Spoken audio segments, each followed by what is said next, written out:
Thomas Jefferson was a prominent figure in American history and politics, serving as the third President of the United States.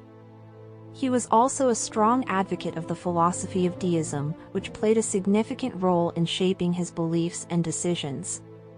Deism is a philosophical belief that holds that God exists and created the universe, but does not intervene in the affairs of human beings.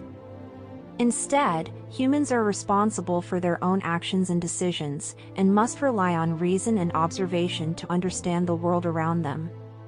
This belief system emerged during the Enlightenment era, as thinkers sought to reconcile religious faith with scientific discoveries and the rise of rationalism.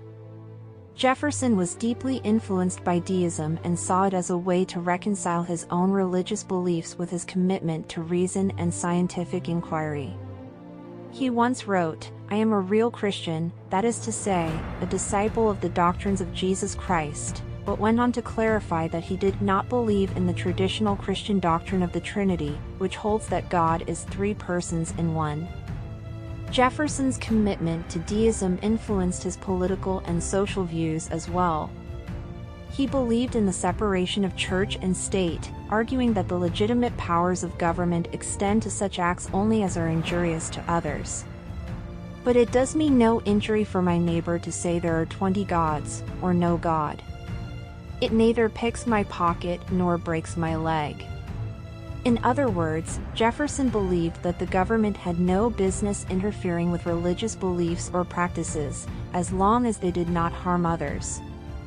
This principle is enshrined in the First Amendment to the United States Constitution, which guarantees freedom of religion and the separation of church and state.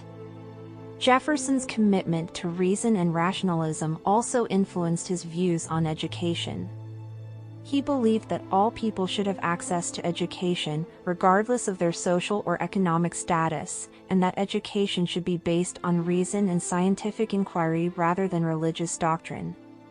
As he wrote in a letter to a friend, "Enlighten the people generally, and tyranny and oppressions of body and mind will vanish like spirits at the dawn of day." Overall, Jefferson's commitment to deism played a significant role in shaping his beliefs and decisions. His belief in the separation of church and state, commitment to reason and scientific inquiry, and advocacy for universal education were all influenced by his rejection of traditional Christian doctrine and his embrace of deist philosophy. As he wrote in a letter to John Adams, "I have examined all the known superstitions of the world, and I do not find in our particular superstition of Christianity one redeeming feature. They are all alike, founded upon fables and mythology." In conclusion, deism was a philosophical belief that had a profound influence on Thomas Jefferson and his views on religion, politics, and education. Jefferson's rejection of traditional Christian doctrine and embrace of reason and scientific inquiry led him to advocate for the separation of church and state, universal education, and a government that respected the freedom of religion. His commitment to deism is an important part of his legacy and continues to influence political and social debates in the United States today.